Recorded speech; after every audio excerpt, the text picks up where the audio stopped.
ಶ್ರೀ ಗುರುಗಣಪತಿಭ್ಯಾಂ ನಮಃ. ಶ್ರೀ ಶಾರದಾಂಬಾಯೇ ನಮಃ. ಎಲ್ಲ ನನ್ನ ಆತ್ಮೀಯ ವೀಕ್ಷಕ ಬಂಧುಗಳಿಗೆ ನಮಸ್ಕಾರ.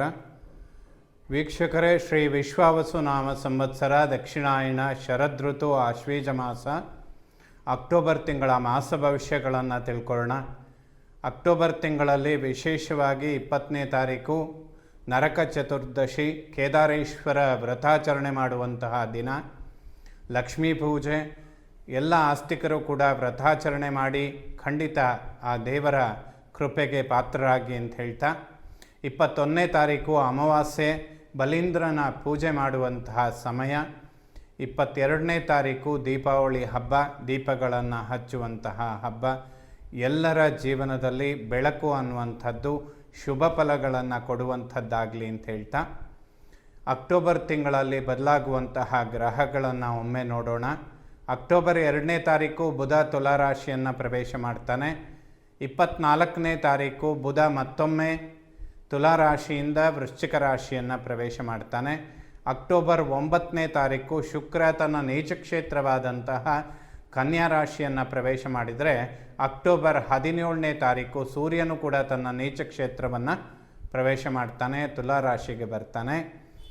ಅಕ್ಟೋಬರ್ 18ನೇ ತಾರೀಕು ಗುರು ತನ್ನ ಉಚ್ಚ ಕ್ಷೇತ್ರಕ್ಕೆ ಬರ್ತಾನೆ. ವರ್ಷಕ್ಕೊಮ್ಮೆ ಬದಲಾಗುವಂತಹ ಗುರುಗ್ರಹ ಈ ಅಕ್ಟೋಬರ್ 18ನೇ ತಾರೀಕು ತನ್ನ ಉಚ್ಚ ಕ್ಷೇತ್ರವನ್ನು ಪ್ರವೇಶ ಮಾಡುವಂಥದ್ದು ಅತಿಶಯವಾದ ಗುರುಬಲಗಳನ್ನು ಕೊಡುವುದಕ್ಕೆ ಕಾರಣವಾಗುತ್ತೆ.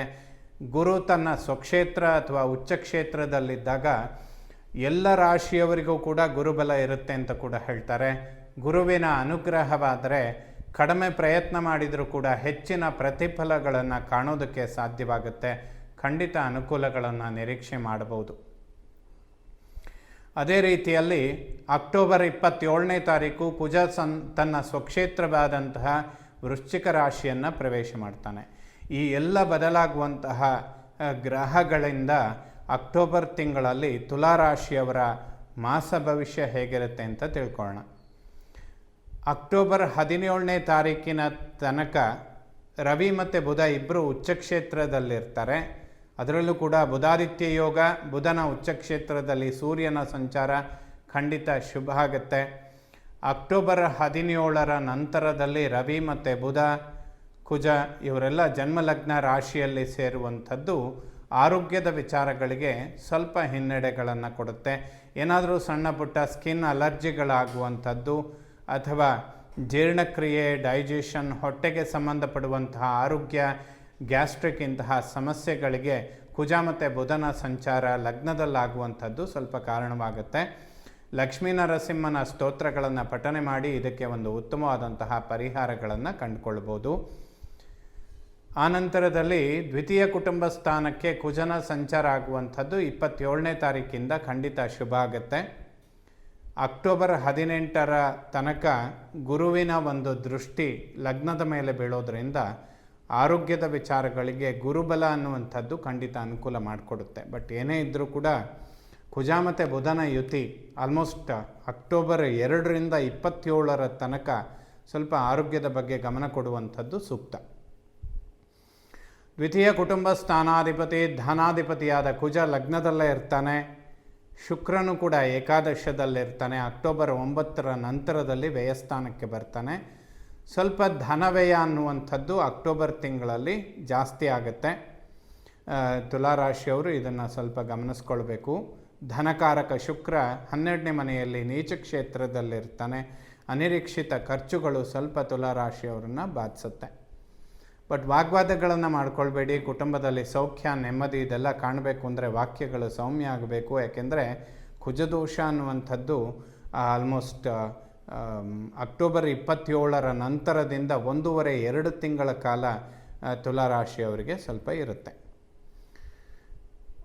ಒಡಹುಟ್ಟು ಸೋದರ ಪರಾಕ್ರಮ ಸ್ಥಾನಾಧಿಪತಿಯಾದಂತಹ ಗುರು ಉಚ್ಚ ಕ್ಷೇತ್ರದಲ್ಲಿರ್ತಾನೆ. ಯಾವುದೇ ಒಂದು ಬ್ಯಾಂಕ್ ಲೋನ್ಗಳನ್ನು ಎಕ್ಸ್ಪೆಕ್ಟ್ ಮಾಡಿದರೆ ಖಂಡಿತ ಸಿಗುತ್ತೆ. ಕುಟುಂಬ ವಾಕ್ಸ್ಥಾನದ ಮೇಲೆ ಉಚ್ಚ ಗುರುಬ್ರಹ್ಮನ ದೃಷ್ಟಿ ಕೂಡ ಬೀಳ್ತಾ ಇರುತ್ತೆ. ಅಕ್ಟೋಬರ್ 18ರ ನಂತರ ಬ್ಯಾಂಕ್ ಲೋನ್ಗಳು ಅನುಕೂಲಕ್ಕೆ ಬರುವಂತಹ ಸಮಯ. ಹಣಕಾಸಿನಲ್ಲಿ ಅಭಿವೃದ್ಧಿಗಳನ್ನು ಖಂಡಿತವಾಗ್ಲೂ ಕಾಣ್ತೀರಾ. ಗುರುಬಲ ಅನ್ನುವಂಥದ್ದು ತುಲಾರಾಶಿಯವರಿಗೆ ಸ್ವಲ್ಪ ನಿಧಾನ ಆದರೂ ಕೂಡ ಅನುಕೂಲ ಮಾಡಿಕೊಡುತ್ತೆ ಅಂತ ಖಂಡಿತ ಹೇಳ್ಬೋದು. ಸೋದರಿಯರಿಗೆ ಸ್ವಲ್ಪ ಆರೋಗ್ಯದ ಸಮಸ್ಯೆಗಳುಂಟಾಗುತ್ತೆ, ಅದರ ಬಗ್ಗೆ ಸ್ವಲ್ಪ ಗಮನ ಕೊಡಿ. ಸ್ಕಿನ್ ಅಲರ್ಜಿಗಳಾಗೋದಕ್ಕೆ ಕಾರಣಗಳು ಇರುತ್ತೆ. ಲಕ್ಷ್ಮೀ ನರಸಿಂಹನ ಸ್ತೋತ್ರಗಳನ್ನು ಪಠನೆ ಮಾಡಿದರೆ ಆ ದೋಷಗಳನ್ನು ಪರಿಹಾರ ಮಾಡಿಕೊಳ್ಳೋದಕ್ಕೆ ಸಾಧ್ಯ. ವಿದ್ಯೆ, ಮಾತೃ, ವಾಹನ, ಸುಖ, ಪ್ರಾಪರ್ಟಿ ಅನ್ನುವಂತಹ ಸ್ಥಾನಾಧಿಪತಿ ಶನಿ ಮಹಾತ್ಮ ಷಷ್ಠದಲ್ಲಿದ್ದಾನೆ. ಅವನ ಮೇಲೆ ಗುರುದೃಷ್ಟಿ ಬೀಳುತ್ತೆ. ಮಾತೃಸ್ಥಾನದ ಮೇಲೆ ಕುಜನ ದೃಷ್ಟಿ, ಪೂರ್ವಪರ ಪುಣ್ಯಸ್ಥಾನದಲ್ಲಿ ರಾಹು, ಅವನ ಮೇಲೂ ಕೂಡ ಕುಜ ದೃಷ್ಟಿ ಬೀಳುವಂಥದ್ದು.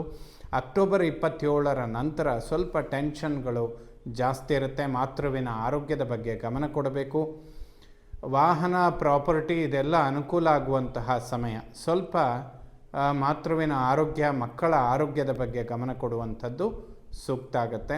ತುಲಾರಾಶಿಯವರಿಗೆ ಅದರ ಬಗ್ಗೆ ಸ್ವಲ್ಪ ಟೆನ್ಷನ್ಗಳು ಖಂಡಿತವಾಗ್ಲೂ ಇರುತ್ತೆ. ಪಂಚಮ ರಾಹು ಅವನನ್ನು ಕುಜ ವೀಕ್ಷಣೆ ಮಾಡಿದರೆ ಟೆನ್ಷನ್ಗಳು ಸ್ವಲ್ಪ ಜಾಸ್ತಿ ಆಗುತ್ತೆ ಅಂತ, ಅದನ್ನು ಕಡಿಮೆ ಮಾಡಿಕೊಳ್ಬೇಕು. ಸರ್ಪದೋಷಗಳ ತೀವ್ರತೆ ಅಕ್ಟೋಬರ್ 27 ನಂತರ ಸ್ವಲ್ಪ ತುಲಾರಾಶಿಯವ್ರನ್ನ ಬಾಧಿಸುತ್ತೆ ಅಥವಾ ಟೆನ್ಷನ್ಗಳನ್ನು ಕೊಡುತ್ತೆ ಅಂತ ಹೇಳುತ್ತೆ. ಸಂತಾನದ ಅಂಚಿನಲ್ಲಿರುವಂಥವರು ಸುಬ್ರಹ್ಮಣ್ಯನ ಸ್ತೋತ್ರಗಳನ್ನು ಪಠನೆ ಮಾಡಿ, ಸಾಧ್ಯವಾದಲ್ಲಿ ಜೀವನದಲ್ಲಿ ಯಾವುದಾದ್ರೂ ನಿಮಗೆ ಅನುಕೂಲ ಆದಾಗ ವರ್ಷಕ್ಕೊಮ್ಮೆ ಆದರೂ ಸುಬ್ರಹ್ಮಣ್ಯನ ದರ್ಶನ ಮಾಡಿದರೆ ಖಂಡಿತ ಶುಭ. ತುಲಾರಾಶಿಯವರಿಗೆ ಇದೊಂದು ಸ್ವಲ್ಪ ಅವಶ್ಯಕವಾಗುತ್ತೆ. ಏಕೆಂದರೆ ಸರ್ಪದೋಷಗಳು ಸಂತಾನ ಸ್ಥಾನದಲ್ಲೇ ಉಂಟಾಗೋದ್ರಿಂದ ಸಂತಾನದ ವಿಚಾರಗಳಿಗೆ ಸ್ವಲ್ಪ ಹಿನ್ನಡೆಗಳನ್ನು ಮಾಡುತ್ತೆ ಅಥವಾ ಆರೋಗ್ಯದ ವಿಚಾರಗಳಿಗೆ ಸ್ವಲ್ಪ ತೊಂದರೆ ಮಾಡುತ್ತೆ. ಇದನ್ನು ಪರಿಹಾರ ಮಾಡಿಕೊಳ್ಳೋದಕ್ಕೆ ಸುಬ್ರಹ್ಮಣ್ಯನ ಸ್ತೋತ್ರಗಳನ್ನು ಪಠನೆ ಮಾಡಿ, ಲಕ್ಷ್ಮೀ ನರಸಿಂಹನ ಕರಾವಲಂಬ ಸ್ತೋತ್ರಗಳನ್ನು ಓದಿದರೆ ಖಂಡಿತ ಅನುಕೂಲ ಆಗುತ್ತೆ. ಷಷ್ಠಭಾವವನ್ನು ಶತ್ರು, ಋಣ, ರೋಗಸ್ಥಾನ, ಯಾವುದೇ ಶತ್ರುಬಾಧೆಗಳಿರೋದಿಲ್ಲ. ಸ್ನೇಹಿತರು ಒಬ್ಬರಿಂದ ಒಬ್ಬರಿಗೆ ಖಂಡಿತ ಅನುಕೂಲಗಳು ಉಂಟಾಗುತ್ತೆ. ಸಾಮರಸ್ಯ, ಅಭಿವೃದ್ಧಿ ಇದೆಲ್ಲದನ್ನು ಕೂಡ ಕಾಣ್ತೀರಾ. ಇದು ಒಂದು ಉತ್ತಮವಾದಂತಹ ಸಮಯ ಅಂತ ಕೂಡ ಹೇಳ್ಬೋದು. ಮಾಂಗಲ್ಯ ಸ್ಥಾನಾಧಿಪತಿಯಾಗಿ ಕುಜ ಲಗ್ನದಲ್ಲೇ ಇದ್ದಾನೆ. ತುಲಾರಾಶಿಯವರು ವಿವಾಹ ಇಂಥದ್ದನ್ನು ವಿಳಂಬ ಮಾಡಿಕೊಳ್ಬೇಡಿ. ಇದಕ್ಕಿಂತ ಉತ್ತಮವಾದಂತಹ ಸಮಯ ಸಿಗೋದಿಲ್ಲ. ಖಂಡಿತ ಈ ಸಮಯದಲ್ಲಿ ಪ್ರಯತ್ನಗಳನ್ನು ಹೆಚ್ಚಿಸ್ಕೊಂಡ್ರೆ ಗುರುಬಲ ಅನ್ನುವಂಥದ್ದು ತುಲಾರಾಶಿಯವರಿಗೆ ಮಾಂಗಲ್ಯದ ಭಾಗ್ಯಗಳನ್ನು ಖಂಡಿತವಾಗಲೂ ಕೊಡುತ್ತೆ ಅಂತ ಹೇಳ್ಬೋದು. ದಂಪತಿಗಳು ಆರೋಗ್ಯದಲ್ಲಿ ಅಭಿವೃದ್ಧಿಗಳನ್ನು ಖಂಡಿತ ಎಕ್ಸ್ಪೆಕ್ಟ್ ಮಾಡ್ಬೋದು. ಸ್ವಲ್ಪ ಹೊಟ್ಟೆಗೆ ಸಂಬಂಧಪಡುವಂತಹ ಆರೋಗ್ಯದ ವಿಚಾರಗಳಲ್ಲಿ ಅಥವಾ ಈ ಹಬ್ಬದ ಸಮಯಗಳಲ್ಲಿ ಯಾವುದೇ ಅಲರ್ಜಿಗಳನ್ನು ಮಾಡಿಕೊಳ್ಬೇಡಿ. ಒಂದು ಆಹಾರ ಪದ್ಧತಿಯ ವಿಚಾರದಲ್ಲೂ ಕೂಡ ಸ್ವಲ್ಪ ಮುನ್ನೆಚ್ಚರಿಕೆಗಳನ್ನು ತೆಗೆದುಕೊಳ್ಳುವಂಥದ್ದು ಸೂಕ್ತ. 1.5-2 ಮಾಸಗಳು ಎಲ್ಲ ರಾಶಿಯವರಿಗೂ ಕೂಡ ಇದೊಂದು ಸ್ವಲ್ಪ ಅಪ್ಲೈ ಆಗುತ್ತೆ. ಆರೋಗ್ಯದ ಬಗ್ಗೆ ಹೆಚ್ಚಿನ ಗಮನ ಕೊಡುವಂಥದ್ದು ಸೂಕ್ತ. ಅಷ್ಟಮ ಮೃತ್ಯುಸ್ಥಾನಾಧಿಪತಿ ಶುಕ್ರ ವ್ಯಯಸ್ಥಾನದಲ್ಲಿ ನೀಚನಾಗಿದ್ದಾನೆ. ಅಷ್ಟಮ ಭಾವದ ಮೇಲೆ ಶನಿ ದೃಷ್ಟಿ ಬೀಳ್ತಾ ಇರುತ್ತೆ. ತುಲಾರಾಶಿಯವರಿಗೆ ಸ್ವಲ್ಪ ಟೆನ್ಷನ್ ಕೊಡುವಂತಹ ಸಮಯ ಇದಾಗಿರುತ್ತೆ. ಏಕೆಂದರೆ ಶುಕ್ರನು ಕೂಡ ನೀಚ ಕ್ಷೇತ್ರದಲ್ಲಿದ್ದು ಲಗ್ನ ರಾಶಿಯಲ್ಲಿ ಸೂರ್ಯ ನೀಚನಾಗುವಂಥದ್ದು, ಪಂಚಮದಲ್ಲಿ ರಾಹು ಅವನ ಮೇಲೆ ಕುಜನ ದೃಷ್ಟಿ ಬೀಳುವಂಥದ್ದು. ಗೋಚಾರದಲ್ಲಿ ಈ 4 ಗ್ರಹಗಳ ಒಂದು ಚಲನೆ ತುಲಾರಾಶಿಯವರಿಗೆ ಸ್ವಲ್ಪ ಟೆನ್ಷನ್ಗಳನ್ನು ಕೊಡುತ್ತೆ. ಬಟ್ ಗುರುಬಲ ಇದಕ್ಕೆಲ್ಲ ಒಂದು ಉತ್ತಮವಾದಂತಹ ಪರಿಹಾರ. ಗುರುಗಳ ದರ್ಶನ ಮಾಡಿ ದತ್ತಾತ್ರೇಯರ ಸ್ತೋತ್ರಗಳನ್ನು ಪಠನೆ ಮಾಡಿದರೆ ತುಲಾರಾಶಿಯವರು ಖಂಡಿತ ಅನುಕೂಲಗಳನ್ನು ಕಾಣ್ತೀರಾ. ಅನ್ನಪೂರ್ಣೇಶ್ವರಿ ಅಥವಾ ಶಾರದಾಂಬೆಯ ದರ್ಶನ, ಲಕ್ಷ್ಮೀ ಪೂಜೆ ಮಾಡುವಂಥದ್ದು ಖಂಡಿತ ಅನುಕೂಲಗಳನ್ನು ಮಾಡಿಕೊಡುತ್ತೆ. ಅಂದರೆ ಶುಕ್ರ ಜನ್ಮರಾಶಿಯಲ್ಲಿ ಅಥವಾ ವ್ಯಯಸ್ಥಾನದಲ್ಲಿದ್ದರೂ ಕೂಡ ಸೌಮ್ಯ ದೇವತೆಗಳು ಲಕ್ಷ್ಮೀ, ಸರಸ್ವತಿ, ಶಾರದಾಂಬೆ, ಅನ್ನಪೂರ್ಣೇಶ್ವರಿ ಈ ರೀತಿಯಾಗಿ ಸೌಮ್ಯ ದೇವತೆಗಳ ಆರಾಧನೆ, ದರ್ಶನ ಖಂಡಿತ ಶುಭ ಫಲಗಳನ್ನು ಕೊಡುತ್ತೆ ತುಲಾರಾಶಿಯವರಿಗೆ. ಭಾಗ್ಯಸ್ಥಾನದಲ್ಲಿ ಗುರು ಇರ್ತಾನೆ. ಅಕ್ಟೋಬರ್ 18 ನಂತರ ಗುರು ಕರ್ಮ ಉದ್ಯೋಗ ಕ್ಷೇತ್ರಕ್ಕೆ ಬರ್ತಾನೆ. ಗುರುಬಲ ಖಂಡಿತ ಅನುಕೂಲಗಳನ್ನು ಮಾಡಿಕೊಡುತ್ತೆ. ತುಲಾರಾಶಿಯವರಿಗೆ ರಾಶ್ಯಾಧಿಪತಿಯಾದಂಥವನು ಶುಕ್ರಾಚಾರ್ಯರು, ಅವರು ರಾಕ್ಷಸರ ಗುರುಗಳು. ಆ ಕಾರಣದಿಂದ ರಾಕ್ಷಸರ ಗುರುವಿನ ರಾಶಿಗೆ ದೈವ ಗುರುವಿನ ಅನುಗ್ರಹ ಸ್ವಲ್ಪ ಕಡಿಮೆ ಇರುತ್ತೆ. ಅಥವಾ ಅವನು ಅನುಕೂಲ ಮಾಡುವ ಸ್ಥಿತಿಯಲ್ಲಿದ್ದರೂ ಕೂಡ ಶುಕ್ರಾಚಾರ್ಯರು ಅದನ್ನು ಅಕ್ಸೆಪ್ಟ್ ಮಾಡಿಕೊಳ್ಳುವ ರೀತಿಯಲ್ಲಿ ಇರೋದಿಲ್ಲ. ಹಾಗಾಗಿ ಕರ್ಮ ಉದ್ಯೋಗದಲ್ಲೂ ಕೂಡ ಸ್ವಲ್ಪ ತುಲಾರಾಶಿಯವರಿಗೆ ಟೆನ್ಷನ್ಗಳು ಜಾಸ್ತಿ ಆಗೋದಕ್ಕೆ ಗುರು ಆ ಕ್ಷೇತ್ರಕ್ಕೆ ಬರುವಂಥದ್ದು ಕಾರಣವಾಗುತ್ತೆ. ಸಾಧ್ಯವಾದಲ್ಲಿ ಗುರುಗಳ ದರ್ಶನ ಮಾಡಿ ಖಂಡಿತ ಅನುಕೂಲಗಳನ್ನು ನೋಡ್ತೀರಾ. ಇಲ್ಲದೇ ಇದ್ದರೆ ಅನವಶ್ಯಕ ಸ್ವಲ್ಪ ಟೆನ್ಷನ್ಗಳು ಉಂಟಾಗುತ್ತೆ. ಲಾಭಸ್ಥಾನದಲ್ಲಿ ಕೇತು, ಗಣಪತಿಯ ಅನುಗ್ರಹ ತುಲಾರಾಶಿಯವರಿಗೆ ಬಹಳ ಅದ್ಭುತವಾಗಿದೆ. ಖಂಡಿತ ಸಂಕಷ್ಟಹರ ಚೌತಿ ಗಣಪತಿಯ ದರ್ಶನ ಇದೆಲ್ಲ ಮಾಡೋದರಿಂದ ಖಂಡಿತ ಅನುಕೂಲಗಳನ್ನು ಕಾಣ್ತೀರಾ. ನವರಾತ್ರಿಯ ಸಮಯದಲ್ಲಿ ದುರ್ಗಾ ಪರಮೇಶ್ವರಿಯ ಆರಾಧನೆ, ಚಂಡಿಕಾ ಪಾರಾಯಣ ಇದೆಲ್ಲ ಖಂಡಿತ ಶುಭ ಫಲಗಳನ್ನು ಕೊಡುತ್ತೆ. ತುಲಾರಾಶಿಯವರಿಗೆ ಇದರ ಅವಶ್ಯಕತೆಗಳು ಸ್ವಲ್ಪ ಇದೆ. ಏಕೆಂದರೆ ಶನಿ ಯೋಗ ಚೆನ್ನಾಗಿದ್ದರೂ ಕೂಡ ಪಂಚಮದಲ್ಲಿರುವ ರಾಹು, ಸದ್ಯಕ್ಕೆ ಅವನ ಮೇಲೆ ಬೀಳುವಂತಹ ಕುಜನ ದೃಷ್ಟಿ, ಸರ್ಪದೋಷಗಳ ತೀವ್ರತೆ, ಅಕ್ಟೋಬರ್ 17ನೇ ತಾರೀಕು ಜನ್ಮಲಗ್ನ ರಾಶಿಯಲ್ಲಿ ಸೂರ್ಯ ನೀಚನಾಗುವಂಥದ್ದು, ಅಕ್ಟೋಬರ್ 9ನೇ ತಾರೀಕು ಶುಕ್ರ 12ನೇ ಮನೆಯಲ್ಲಿ ನೀಚನಾಗುವಂಥದ್ದು, ಈ 3-4 ಗ್ರಹಗಳು ಸ್ವಲ್ಪ ನೆಗೆಟಿವಲ್ಲಿರೋದ್ರಿಂದ ಇನ್ನು 1.5-2 ಮಾಸಗಳ ಕಾಲ ತುಲಾರಾಶಿಯವರು ಸ್ವಲ್ಪ ದುರ್ಗಾ ಪರಮೇಶ್ವರಿಯ ಆರಾಧನೆ ಮಾಡಿದರೆ ಖಂಡಿತ ಶುಭ ಆಗುತ್ತೆ. ಶರನ್ನವರಾತ್ರಿಯ ಸಮಯದಲ್ಲಿ ದುರ್ಗಿಯ ದರ್ಶನ ಮಾಡಿ ಖಂಡಿತ ಶುಭ ಆಗುತ್ತೆ ವೀಕ್ಷಕರೇ. ಏಕಾದಶ ಲಾಭಸ್ಥಾನದ ಒಂದು ಕೇತುವಿನ ಅನುಗ್ರಹ ಖಂಡಿತವಾಗ್ಲೂ ಇರುತ್ತೆ. ಒಂದಲ್ಲ ಒಂದು ರೀತಿಯಲ್ಲಿ ಸಮಸ್ಯೆಗಳು ಬಂದರೂ ಕೂಡ ಪರಿಹಾರಗಳನ್ನು ಗಣಪತಿ ವಿಘ್ನಗಳನ್ನು ನಿವಾರಣೆ ಮಾಡುವಂತಹ ಸ್ಥಾನದಲ್ಲಿದ್ದಾನೆ. ಖಂಡಿತ ಅನುಕೂಲಗಳನ್ನು ಕಾಣ್ತೀರಾ. ವ್ಯಯಸ್ಥಾನದಲ್ಲಿ ಶುಕ್ರ ನೀಚನಾಗಿರೋದ್ರಿಂದ ಸ್ವಲ್ಪ ಅನಿರೀಕ್ಷಿತ ತುಲಾರಾಶಿಯವರಿಗೆ ಧನವ್ಯಯ ಆಗುವಂಥದ್ದು, ಆರೋಗ್ಯದ ವಿಚಾರಗಳಿಗೂ ಕೂಡ ಸ್ವಲ್ಪ ಹಣಕಾಸಿನ ಖರ್ಚುಗಳು ಜಾಸ್ತಿ ಆಗುವಂತಹ ಸಂದರ್ಭಗಳು ಹೆಚ್ಚಾಗಿರುತ್ತೆ.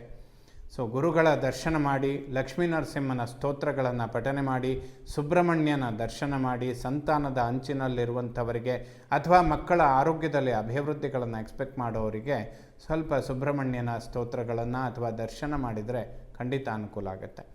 ಎಲ್ಲ ನವಗ್ರಹಗಳು ಕೂಡ ತುಲಾರಾಶಿಯವರಿಗೆ ಶುಭ ಫಲಗಳನ್ನೇ ಕೊಡಲಿ.